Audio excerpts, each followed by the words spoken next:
Hello everyone, welcome back to the channel. इस video में देखने वाले हैं जीएफजी का problem of the day, that is check preorder of a BST. ठीक है, तो आइए देखते हैं क्या क्वेश्चन है। तो क्वेश्चन में आपको एक एरे दिया हुआ है जो जिसमें आपको बोल रहा है कि भाई डिस्टिंक्ट इंटीजर है आपके पास, एंड आपको क्या पता करना है, आपको पता करना है कि क्या ये एरे आपका एक प्री ऑर्डर ट्रैवर्सल है किसी एक वैलिड बीएसटी का। ठीक है, तो आपको प्री ऑर्डर दिया हुआ है किसी एक बीएसटी का और आपको पता लगाना है कि क्या एक्चुअल में जिस भी ट्री का ये प्री ऑर्डर है क्या वो एक बीएसटी है या फिर नहीं है। बीएसटी बाइनरी सर्च ट्री होता है। उम्मीद करता हूँ ये सारे बेसिक्स आपको पहले से पता हो।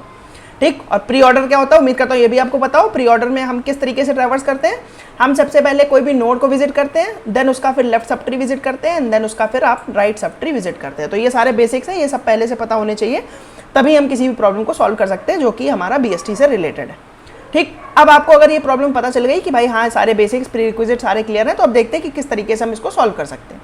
ठीक, तो सबसे पहला देखो तरीका ये होगा कि हम एक्चुअल में ट्री बनाने की कोशिश करें एंड देन देखें कि भाई क्या हम एक बीएसटी बना पा रहे हैं या फिर नहीं बना पा रहे हैं। ठीक, तो अभी हम इसको as a normal binary tree consider करते हैं, बीएसटी नहीं कंसीडर करते, क्योंकि भाई हमें पता ही नहीं है कि भाई बीएसटी है या फिर नहीं है। अगर एक बार बाइनरी ट्री हम बना लें तो फिर हम बाद में चेक कर सकते हैं कि क्या वो बाइनरी ट्री बीएसटी है या फिर नहीं है। ये तरीका हमें ऑलरेडी आता है, इस टाइप के क्वेश्चन हम ऑलरेडी सॉल्व कर चुके हैं कि भाई किस तरीके से हम चेक कर सकते हैं कि कोई भी बाइनरी ट्री बीएसटी है या फिर नहीं है। हम हर एक नोड के लिए एक लिमिट लेके चलते हैं एंड देन उससे कंपेयर करते हुए देख लेते हैं कि भाई ये हमारा बीएसटी की प्रॉपर्टी को फुलफिल कर रहा है या फिर नहीं कर रहा है। ठीक, तो सबसे पहले हमें एक ट्री बनाना है, तो हमें अभी बीएसटी की कोई भी प्रॉपर्टी का यूज नहीं करना है, हमें सिंपल इसको as a binary tree consider करना है। ठीक, और अगर आपने क्वेश्चन सॉल्व कर रखे होंगे जिसमें हमें बाइनरी ट्री बनाना होता है, तो उस क्वेश्चन में आपको पता होगा कि केवल एक ट्रैवर्सल से आप एक यूनिक बाइनरी ट्री नहीं बना सकते हो। उसके लिए आपको एटलीस्ट दो टाइप के ट्रैवर्सल चाहिए कि भाई आपको या तो प्री ऑर्डर इन ऑर्डर दे दो, या तो प्री ऑर्डर और आप या तो इन ऑर्डर और पोस्ट ऑर्डर दे दो, तो उससे आप यूनिक ट्रीज बना सकते हो। ठीक है, ये आपको लीड कोड पे ये क्वेश्चन इस टाइप के क्वेश्चंस मिल जाएंगे, तो वो मैं इसमें डीप में डिस्कस नहीं करने वाला हूँ। बट आप बोलोगे भाई मेरे को तो केवल प्री ऑर्डर दिया हुआ है, जो कि दावा कर रहा है कि हाँ भाई ये प्री ऑर्डर है, एक्चुअल में मेरे को पता भी नहीं कि एक्चुअल में प्री ऑर्डर है या फिर नहीं है बीएसटी का। ठीक, तो मैं कहता हूँ ठीक है भाई प्री ऑर्डर तुम्हें दिया हुआ है। बीएसटी की सबसे अच्छी प्रॉपर्टी ये होती है कि उसका जो इन ऑर्डर होता है वो सॉर्टेड होता है। ठीक, क्योंकि बीएसटी की प्रॉपर्टी ये होती है कि भाई आप जो भी वैल्यू है उसके लेफ्ट सब ट्री में उससे छोटी वैल्यूज होंगी, राइट सब ट्री में उससे बड़ी वैल्यूज होंगी। ठीक, तो बीएसटी का जो इन ऑर्डर होगा वो हमेशा सॉर्टेड होगा कि भाई इससे छोटी वैल्यू सारी पहले ट्रैवर्स हो चुकी है, इससे बड़ी वैल्यू सारी इसके बाद ट्रैवर्स होंगी। ठीक, तो अगर ये जो मेरे को प्री ऑर्डर दिया है इसको अगर मैं सॉर्ट कर लूँ तो क्या मैं इस बीएसटी का इन ऑर्डर नहीं निकाल सकता हूँ? बिल्कुल निकाल सकता हूँ। अगर मेरे पास प्री ऑर्डर और इन ऑर्डर दोनों आ गए तो अब क्या मैं इसका यूज करके अपना एक बाइनरी ट्री नहीं बना सकता हूँ? और जैसे ही मैंने बाइनरी ट्री बना लिया उसके बाद बस मैं चेक कर सकता हूँ कि भाई ये मेरा बाइनरी ट्री जो है वो बीएसटी है या फिर नहीं है, वैलिडेट कर लूंगा। अगर बीएसटी होगा तो ट्रू रिटर्न कर दूंगा, अदरवाइज फॉल्स रिटर्न कर दूंगा। ठीक, तो हमने कुछ 2-3 क्वेश्चंस को मिला के अपनी प्रॉब्लम को सॉल्व कर लिया। ठीक, सबसे पहले आपको आना चाहिए कि भाई किस तरीके से हम कोई भी हमें मान लो प्री ऑर्डर और इन ऑर्डर दिया है तो उससे ट्री कैसे बना सकते हैं। दूसरी चीज आपको पता होनी चाहिए कि भाई हम कैसे चेक कर सकते हैं कि कोई भी मेरा बाइनरी ट्री बीएसटी है या फिर नहीं है। ठीक, अगर ये दोनों चीज़ें आपको आती हैं तो उसके बाद कुछ नहीं करना था, आपको बस ये पता होना चाहिए था कि इन ऑर्डर जो होता है वो सॉर्टेड ऑर्डर में होता है। तो आपको क्या करना पड़ेगा, आपको एक्चुअल में इस एरे को सॉर्ट करना पड़ेगा, मतलब कि कॉम्प्लेक्सिटी आपकी एन लॉग एन तो जाने वाली है। उसके बाद आप ट्री वगैरह जो बना सकते हो वो आप ऑर्डर ऑफ एन में बना सकते हो, तो उसके लिए अलग से कुछ कॉम्प्लेक्सिटी नहीं लगने वाली है, बट आपको ये सॉर्ट करना है, इसकी एन लॉग एन कॉम्प्लेक्सिटी लगेगी। ठीक, अब इसको इससे ज़्यादा डीप में मैं नहीं डिस्कस कर रहा, इससे ज़्यादा डीप में आप जाके अलग अलग वीडियोस चेकआउट कर सकते हैं, उसको क्लब करके अपना सॉल्यूशन बना सकते हैं। क्यों नहीं डिस्कस कर रहा? क्योंकि इससे बेटर सॉल्यूशन एग्जिस्ट करता है, हमें एन लॉग एन करने की जरूरत नहीं है, हम एक सिंगल ट्रैवर्सल में भी इस काम को कर सकते हैं। अब आप बोलोगे कैसे कर सकते हैं, मैं कहता हूँ आओ देखें कैसे कर सकते हैं। ठीक, तो मैं कहता हूँ ठीक है चलो भाई प्री ऑर्डर को मैं एक एक करके ट्रैवर्स करता जाता हूँ। ठीक, सबसे अच्छी बात प्री ऑर्डर की ये है कि भाई सबसे पहले हमारा जो भी वैल्यू आ रही है वो नोड की वैल्यू होगी, यानी कि वो सबसे ऊपर वाले रूट की वैल्यू होगी, उसके बाद उसके लेफ्ट सब ट्री की वैल्यू आएगी एंड देन उसके बाद मेरे राइट सब ट्री की वैल्यू आएगी। ठीक, तो जो भी मेरे पूरे प्री ऑर्डर की फर्स्ट वैल्यू होगी वो हमेशा मेरे ट्री के रूट की वैल्यू होगी। क्या मैं ये बोल सकता हूँ? भाई ऑब्वियस सी बात है, क्योंकि अगर हर एक वैल्यू सबसे पहले ट्रैवर्स हो रही है एंड देन उसका left sub tree and right sub tree traverse हो रहा है, तो जो पूरे ट्री में सबसे पहले नोड ट्रैवर्स हुई होगी वो हमेशा आपका ट्री का रूट होगा। ठीक, तो जो भी वैल्यू मेरी सबसे पहले लिखी हुई है, मान लो मेरे यहाँ पर 10 लिखा होता तो भाई मैं कह देता कि भाई 10 जो है वो मेरा इस ट्री का रूट होने वाला है। आपने बोला ठीक है भाई 10 रूट बन गया, अभी तक तो सारी बीएसटी की प्रॉपर्टी सेटिस्फाई हो रही है, सिंगल नोड है, अकेले भाई कोई भी प्रॉपर्टी वायलेट नहीं कर रहा है मेरी। मैंने कहा चलो भाई ठीक है, अब देखते हैं क्या कर सकते हैं। अब मान लो मेरी नेक्स्ट वैल्यू मेरे को मिली, मान लो नेक्स्ट वैल्यू जो मिली वो इस वैल्यू से छोटी है। अगर नेक्स्ट वैल्यू इस वैल्यू से छोटी है तो मतलब वो कहाँ जाने वाली है, तो वो फॉर श्योर इसके लेफ्ट सब ट्री में जानेगी ना भाई। देखो नोड की वैल्यू हमने कंसीडर कर ली, अब या तो लेफ्ट सब ट्री एग्जिस्ट करेगा या फिर लेफ्ट सब ट्री एग्जिस्ट नहीं करेगा। तो मतलब ऐसा भी हो सकता है कि भाई कोई नोड की वैल्यू हो और उसका लेफ्ट सब ट्री एग्जिस्ट ही ना करता हो तो हम डायरेक्टली राइट की वैल्यू ले लेंगे। ठीक, तो मतलब अगर लेफ्ट सब ट्री एग्जिस्ट कर रहा है यानी कि आपको छोटी वैल्यूज मिलेंगी, तो छोटी वैल्यू मिल रही है मतलब कि वो फॉर श्योर लेफ्ट में ही जाएगी क्योंकि वो राइट में तो जा नहीं सकती। ठीक है भाई, आपने कहा चलो इतना भी मैंने मान लिया, मतलब 10 के बाद अगर मेरे को 5 मिल रहा है तो मैं बोल दूंगा कि हाँ भाई ये लेफ्ट सब ट्री की वैल्यू हो सकती है एंड ये वैलिड वैल्यू होगी। ठीक, इसमें कोई भी दिक्कत नहीं है भाई, ये वैलिड वैल्यू होगी। मैंने कहा चलो ठीक है भाई, ये भी आपकी बात मान ली मैंने। अब नेक्स्ट वैल्यू मान लो मेरे को मिली, मान लो जो नेक्स्ट वैल्यू मिली वो है 2, वो मान लो इससे भी छोटी है। ठीक, उसके बाद फिर से मैं बोलूंगा कि भाई 5 है, इससे छोटी वैल्यू आ रही है तो भाई ये लेफ्ट सब ट्री में तो जा सकती है, तो इसका मतलब भाई लेफ्ट की तरफ भी चला जाएगा। ठीक, तो मतलब अगर कभी भी छोटी वैल्यू मिल रही है तो आप बोलोगे कि हाँ भाई ये लेफ्ट सब ट्री का मेरा पार्ट हो सकता है। अब इसमें भी कुछ कैच है, वो हम बाद में देखते हैं कि क्या कैच होगा, बट अभी के लिए मान लेते हैं कि भाई कोई भी अगर छोटी वैल्यू मिल रही है तो हम कंसीडर कर सकते हैं कि भाई हमारा ये लेफ्ट सब ट्री का पार्ट होगा। ठीक है, तो आपने कहा भाई कोई दिक्कत नहीं, अगर कोई भी एक वैल्यू मैंने प्रोसेस करना चालू करा स्टार्ट से, पहली वैल्यू को मैंने रूट का नाम दे दिया, अगली वैल्यू मैं बोलूँगा अगर वो छोटी है तो वो लेफ्ट में जाएगी, फिर से छोटी मिली तो फिर से लेफ्ट में जाएगी। छोटी वाली तो मतलब फिक्स है कि भाई वो हमेशा लेफ्ट सब ट्री का पार्ट बनने वाली है मेरी। ठीक, उसमें तो कोई वॉयलेशन अभी आ ही नहीं रहा है, मेरे हिसाब से कोई वॉयलेशन नहीं आ रहा है, अभी देखते हैं कि आ रहा है कि नहीं आ रहा है, बट अभी के लिए तो हमें कोई वॉयलेशन नहीं दिख रहा है। ठीक, उसके बाद मैंने कहा कि भाई मान लो बड़ी वैल्यू आती है, मान लो यहाँ पे 7 दिखता है मेरे को, अब क्या करोगे आप। ठीक, तो देखो 7 दिखेगा तो क्या मैं 7 को ये बोल सकता हूँ कि भाई मैं अभी देखो करंटली कहाँ पे खड़ा हूँ, अभी करंटली मैं 2 पे खड़ा हूँ, तो क्या मैं ये बोल सकता हूँ 7 को कि भाई तुम 2 के राइट सब ट्री में चले जाओ, क्योंकि भाई छोटी वैल्यू लेफ्ट सब ट्री में जा रही है, तो क्या मैं बड़ी वैल्यू देखते ही बोल सकता हूँ कि भाई 7 तुम अब इसके राइट में चले जाओ क्योंकि तुम इसके लेफ्ट में तो जा नहीं सकते हो। नहीं बोल सकता हूँ, क्यों, क्योंकि भाई यहाँ पर मेरा काम खराब हो जाएगा। क्यों, क्योंकि भाई 2 के राइट में अगर मैंने 7 को भेज दिया तो मेरी बीएसटी की प्रॉपर्टी वायलेट कर रहा है, क्योंकि भाई 5 के लेफ्ट सब ट्री में एक ऐसी वैल्यू है, केवल लेफ्ट वैल्यू से मतलब नहीं होता है, मैं लेफ्ट सब ट्री में कोई एक ऐसी वैल्यू नहीं होनी चाहिए जो कि उससे बड़ी है, बट यहाँ पर 5 के लेफ्ट सब ट्री में एक ऐसी वैल्यू है जो कि उससे बड़ी है। तो इसका मतलब हम 7 को, भाई देखो 7 जाएगा तो राइट सब ट्री में ही, किसी ना किसी के राइट सब ट्री में जाएगा, बट वो 2 के राइट सब ट्री में नहीं जाएगा। 2 से हम भाई कहेंगे कि भाई तुम अपने पेरेंट्स से पूछो क्या वो तुम्हारे राइट सब ट्री में जा सकता है, तो भाई हम 5 को देखेंगे। अब 5 बोलेगा कि हाँ भाई तुम मेरे राइट सब ट्री में चले जाओ, क्योंकि 10 पे जो लिमिट है वो 10 तक की है, यानी कि मेरे लेफ्ट में जो वैल्यूज हो सकती है वो सारी 10 से छोटी हो सकती है। इसका मतलब 10 के राइट में तो नहीं जाएगा, मतलब वो 5 के राइट में ही जाने वाला है। ठीक, तो मतलब अभी हमें 2 चीजें पता चली। पहली चीज कि भाई जो भी मेरी छोटी वैल्यू मिलेगी वो इमीडिएटली मेरा अपना लेफ्ट सब ट्री बना सकता हूं मैं, और अगर बड़ी वैल्यू मिलेगी तो भाई मेरे को चेक करना पड़ेगा अपने एंसेस्टर से कि भाई 2 पूछेगा 5 से कि क्या भाई तुम्हारे राइट में जाएगा, फिर 5 पूछेगा अपने एंसेस्टर से यानी कि 10 से पूछेगा कि भाई क्या तुम्हारे राइट में जाएगा, फिर 10 अपने ऊपर वाले लोगों से हो सकता है पूछे कि भाई क्या तुम्हारे राइट में जाएगा या फिर मेरे राइट में जाएगा। ठीक, तो इस टाइप के सवाल वो अपने एंसेस्टर से पूछ सकता है। अभी देखते हैं कि हम किस तरीके से सॉल्यूशन बिल्ड कर रहे हैं, बट अभी के लिए उम्मीद करता हूँ कि भाई आपको ये इंट्यूशन समझ में आ रहे होंगे। ठीक, मैंने कहा चलो ठीक है। अब देखो, अब दिक्कत तो कोई नहीं आ रही क्योंकि भाई हमारे सारे लोग तो कहीं ना कहीं फिट हो जा रहे हैं ना, तो दिक्कत कहाँ पे आएगी।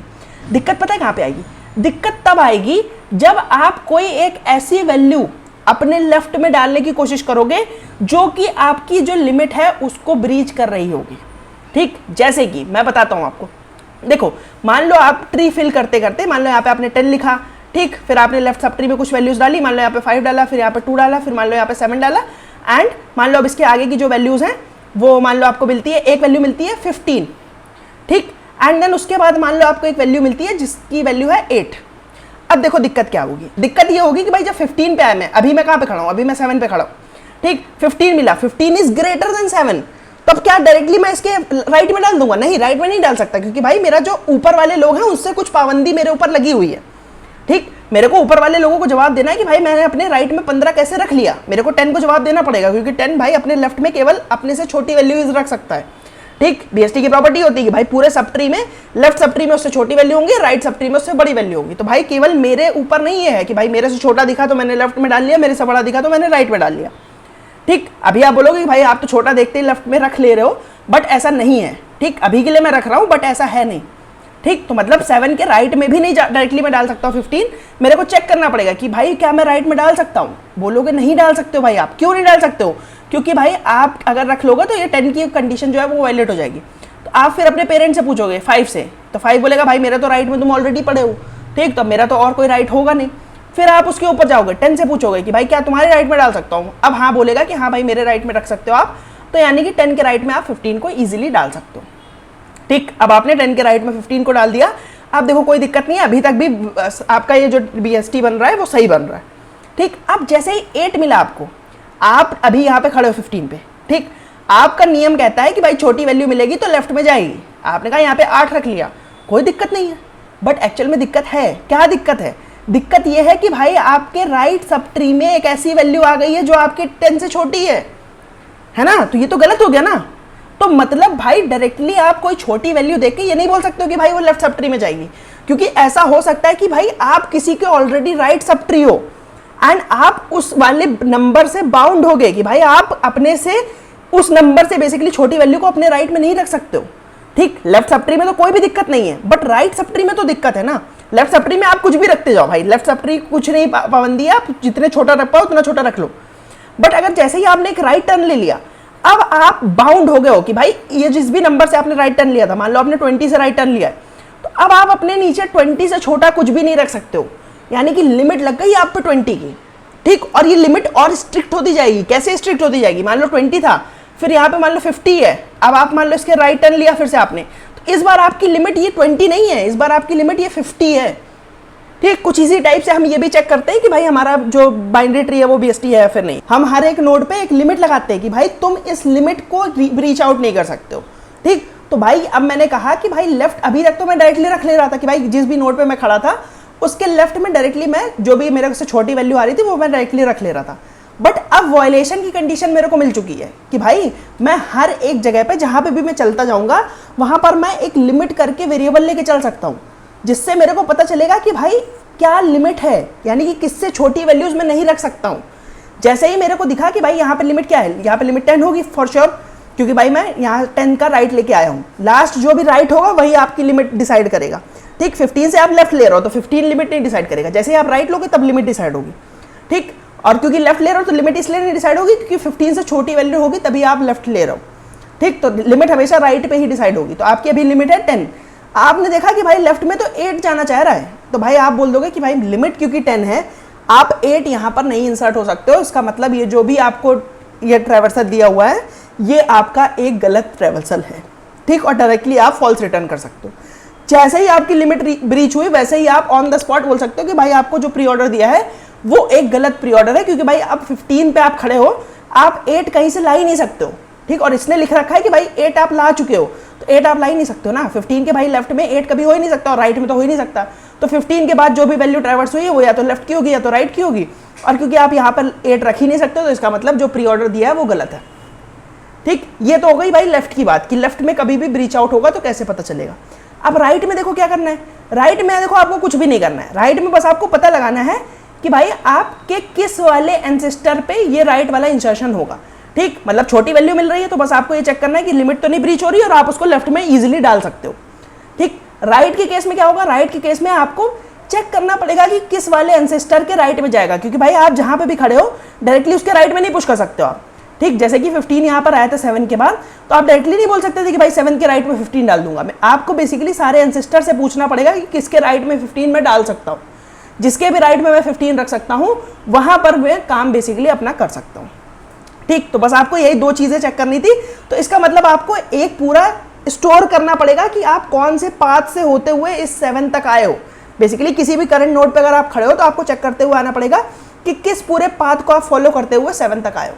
ठीक, जब आप उस पाथ को वापस रिट्रेस करोगे कि भाई जैसे मान लो मैं 10 पे आया था, फिर मैं 10 से 5 पे आया था एंड देन फिर मैं 5 से 7 पे आया था। अब 15 इंसर्ट करना था तो मैं गया अपने पेरेंट के पास कि भाई मेरे में तो इंसर्ट नहीं होना है। पेरेंट से पूछा क्या तुम में इंसर्ट होना है, इसने भाई मेरे में भी नहीं होना है। फिर आप 10 पे गए, अब 10 ने बोला हाँ भाई मेरे में इंसर्ट होना है, तो आपने एक नया पाथ क्रिएट कर लिया विच इज 10 एंड 15।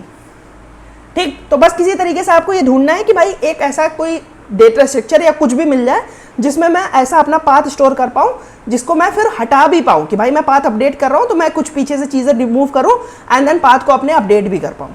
ठीक, तो अगर आप इसको देखोगे तो कुछ ऐसा सा हो रहा है कि भाई सबसे पहले 10 इंसर्ट हुआ, फिर 5 आपका इंसर्ट हुआ, फिर 7 इंसर्ट हुआ, फिर 7 डिलीट हुआ, 5 डिलीट हुआ, फिर यहाँ पर 15 इंसर्ट हुआ। तो बेसिकली एक एंड से ही इंसर्शन हो रहा है एंड उसी एंड से आपका डिलीशन हो रहा है। तो ये आपका क्या स्टैक नहीं बोल सकता हूँ मैं कि भाई आपका अगर इसको आप पलट दो तो बेसिकली इट्स अ लीफो कि भाई लास्ट इन फर्स्ट आउट, जो भी लास्ट इन हुआ है दैट इज द वन जिसको आप फर्स्ट आउट करोगे। ठीक, तो बस आप स्टैक में अपना पूरा ट्रेस रख सकते हो एंड साथ ही साथ आपको एक लिमिट भी लेके चलनी है जो भी आपका डिसाइड करेगा कि भाई लेफ्ट में क्या आपकी जो वैल्यू आ रही है वो लिमिट के अंदर है या फिर नहीं है। अगर लिमिट जैसे ही ब्रीच होती है वैसे आप बोल सकते हो कि भाई ये मेरा एक वैलिड वैल्यू नहीं है। ठीक, और वहीं से आप फॉल्स रिटर्न कर सकते हो। अगर आपने सारी नोट ट्रैवर्स कर ली और फिर भी आप फॉल्स कभी नहीं रिटर्न किया आपने, तो मतलब कि भाई आप ट्रू रिटर्न करने वाले हो। ठीक, पूरा मेन जो लॉजिक है वो यही है। अब एक बार मैं आपको कोड दिखाता हूँ, उसके बाद अगर आपके दिमाग में थोड़ी सी भी कंफ्यूजन होगी तो वो ऑटोमेटिकली क्लियर हो जाएगी। ठीक, देखो कोड में हम क्या कर रहे हैं, कोड में हमने एक स्टैक बनाया जिसमें हम स्टोर करेंगे कि भाई रूट से लेके अभी जहां पर भी हम खड़े हैं वहां तक का पाथ क्या होने वाला है। साथ ही साथ एक लिमिट बनाएंगे कि भाई इससे छोटी वैल्यू मत रख लेना। तो रूट के लिए देखो कोई लिमिट नहीं है, तो इसलिए स्टार्टिंग में हमने इंट में रखा है कि भाई कुछ भी रख दो, कुछ भी रख दो आप, कोई भी दिक्कत होने वाली नहीं है। मैंने कहा ठीक है भाई। अब देखो, अब आपके पास क्या हुआ, आपने पहली वैल्यू ट्रैवर्स करी। अगर जैसे ही आप जो भी वैल्यू ट्रैवर्स कर रहे हो अगर वो आपकी लिमिट से छोटी है भाई, तो इसका मतलब ये वैल्यू यहां पर आनी ही नहीं चाहिए थी। अगर ये वैल्यू यहां पर आ रही है तो इसका मतलब ये एक BST है ही नहीं। ठीक, क्योंकि भाई अगर इस एरिया में ये वैल्यू अलाउड ही नहीं है और उस अलाउड वैल्यू से भी छोटी वैल्यू आप ला रहे हो तो फिर भाई आप एक गलत BST बना लाए हो, आप गलत बोल रहे हो, ये प्री ऑर्डर है ही नहीं किसी BST का, तो आप वहीं से फॉल्स रिटर्न कर सकते हो। अदरवाइज अगर मान लो लेफ्ट वाला टर्न है तो अब इसके बाद आपने एक बार चेक कर लिया ना, तो लेफ्ट में इंसर्ट आप आराम से कर पाओगे। और लेफ्ट में इंसर्ट करना इज इक्विवेलेंट टू कि आप अपने पाथ को एक्सटेंड कर रहे हो। यानी कि अभी तक आपने मान लो स्टोर कर रखा था कि भाई 10 के बाद 5 विजिट हुआ, फिर 7 विजिट हुआ, इसके बाद मान लो 3 विजिट होता है तो आप इसके बाद 3 भी इंसर्ट कर सकते हो। तो मतलब left traversal is equivalent to आपका स्टैक में एंट्री। ठीक है भाई, मैंने कहा ठीक है। लेफ्ट या राइट दोनों ही ट्रैवर्सल बेसिकली इक्विवेलेंट है कि भाई आपका स्टैक में तो एंट्री होनी है, लेकिन राइट ट्रैवर्सल होगा ना तो उस केस में आपको फिगर आउट करना पड़ेगा कि किस वाले एंसेस्टर में डालना है मेरे को ये वैल्यू। ठीक, तो इसीलिए मैं यहाँ पे चेक कर रहा हूँ कि भाई अगर मेरा मान लो स्टैक एम्प्टी नहीं है, यानी कि कोई ना कोई एक पाथ एग्जिस्ट कर रहा है, मेरे एंसेस्टर एग्जिस्ट कर रहे हैं एंड अगर जो भी वैल्यू आ रही है वो मेरे स्टैक के टॉप से बड़ी है, अगर वैल्यू जो है वो आपके स्टैक के टॉप से बड़ी है तो इसका मतलब भाई ये आपका सही जगह नहीं है इंसर्शन होने की। क्यों? क्योंकि देखो जैसे कि आपने 7 पे पूछा था कि भाई क्या मैं 15 यहाँ पे इंसर्ट कर दूं, तो मैं बोलूंगा कि भाई मेरे को नहीं पता, आप जाके मेरे पेरेंट से पूछो। ठीक, फिर आपने पेरेंट से पूछा कि भाई 5 में इंसर्ट करना चाह रहा हूँ 15 5 के राइट में, तो इसने कहा भाई मेरे को नहीं पता क्योंकि मेरे से आप बड़े हो, आप मेरे पेरेंट से पूछो। ठीक, फिर आप 10 के पास पूछने गए, 10 ने बोला कि भाई मेरे को भी नहीं पता, मेरे पेरेंट से पूछो। आपने बोला भाई तुम्हारा तो कोई पेरेंट ही नहीं है ना, तो इसका मतलब कि अब भाई तुम्हारे ही राइट में जाना पड़ेगा मेरे को, और मेरे पास कोई भी चारा नहीं है। ठीक, तो इसके राइट में ही बेसिकली अब मेरा जो है वो 15 जाएगा। और जब भी मैं राइट टर्न ले रहा हूं तब क्या करना पड़ेगा, तब मेरे को हमेशा अपनी लिमिट को अपडेट करना पड़ेगा। ठीक, कैसे लिमिट को अपडेट करना पड़ेगा, जो भी जहां से भी मैंने राइट टर्न लिया है, मान लो यहां से मैंने राइट टर्न लिया था, तो इसका मतलब अब जो मेरा लिमिट है वो इस 10 पे डिपेंडेंट है, कोई भी इससे छोटी वैल्यू मेरे राइट में नहीं आ सकती है। ठीक, क्योंकि मैंने 10 से एक बार राइट ले लिया, एक बार राइट लेने के बाद मैं कभी वापस आने वाला नहीं हूं, क्योंकि भाई मेरा प्री ऑर्डर बोलता ही है कि भाई प्री ऑर्डर में सबसे पहले नोड विजिट होगा, फिर लेफ्ट विजिट होगा एंड लेफ्ट के बाद राइट विजिट होगा। तो राइट के बाद कभी भी लेफ्ट आने का कोई सवाल ही नहीं उठता। तो मतलब एक बार मैंने राइट टर्न ले लिया तो मतलब यहां से मेरा एक kind of new tree start हो गया है। अब मेरे को कभी दोबारा उस नोड पे जाने का कोई भी मतलब नहीं है मेरे लिए। ठीक, तो उम्मीद करता हूं कि भाई आपको ये चीज समझ में आ पाई होगी, ये जो मैंने यहां पर ये लॉजिक लिखा हुआ है। ठीक, ये मेरा बेसिकली फिगर आउट कर रहा है कि भाई कौन सी ऐसी लास्ट नोड है जिसके राइट में मेरे को इंसर्ट होना पड़ेगा। अगर कोई भी नोड नहीं है तो फिर जो भी सबसे लास्ट नोड थी वही उसी के राइट में मैं जाऊंगा। ठीक है भाई, तो बस इतना सही लॉजिक था कि भाई आपको हर एक नोड को एक एक करके विजिट करना है, एक लिमिट लेके चलना है ताकि भाई आप लिमिट से छोटी वैल्यू मत ला पाओ। ठीक, और जब भी आपको राइट की तरफ इंसर्शन करना होगा तो आपको अपने पेरेंट से पूछना होगा कि भाई किसके राइट में डालना सबसे सूटेबल होगा। जिसके भी राइट में डालोगे आप, वो आपकी लिमिट सेट करेगा, क्योंकि भाई आप उससे वहां से राइट टर्न ले रहे हो। जैसे आपने राइट टर्न लिया, वहां से आपने लिमिट सेट कर दी एंड आप एक एक करके पॉप करते हुए अपने पेरेंट की तरफ जा रहे हो।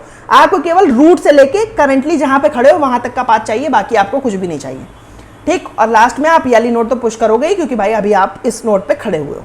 ठीक, तो आपने रूट से यहाँ तक का पाथ ले रखा है। जहां पर भी कभी भी आपका ये वायलेशन हुआ वहीं से आप फॉल्स रिटर्न कर दोगे, अदरवाइज एट द एंड आप ट्रू रिटर्न कर दोगे, आपका काम खत्म हो गया। ठीक, हो सकता है थोड़ी सी कंफ्यूजन हो, बट एक बार आप एक्चुअल में ट्री बना के देखना और देखना कि कहाँ पर वायलेशन आ रहा है, किस तरीके से वायलेशन आ सकता है, और जब भी आप राइट की तरफ इंसर्ट करोगे तो किस तरीके से इंसर्ट करोगे, आपको एंसेस्टर पे जाके ढूंढना पड़ेगा कि कहाँ पर राइट में इंसर्ट हो पाएगा। ठीक, बस ये दो चीज़ें अगर आपको समझ में आ गई तो आपके लिए प्रॉब्लम फिर बिल्कुल सिंपल हो जाएगी। ठीक, तो अगर आप इसकी कॉम्प्लेक्सिटी देखो तो आपने स्टैक बना रखा है। वर्स्ट केस में ऐसा हो सकता है कि भाई आपका पूरा जो ट्री है वो एक लीनियर ट्री है, उस केस में आपको सारी नोड ही स्टैक में इंसर्ट करनी पड़ेगी, तो आपका ऑर्डर ऑफ n लग सकता है वर्स्ट केस में स्पेस कॉम्प्लेक्सिटी। एंड आप सारी नोड्स को एक बार ट्रैवर्स कर रहे हो तो इसका मतलब आपने जो टाइम लगाया वो भी ऑर्डर ऑफ n का ही लगाया है।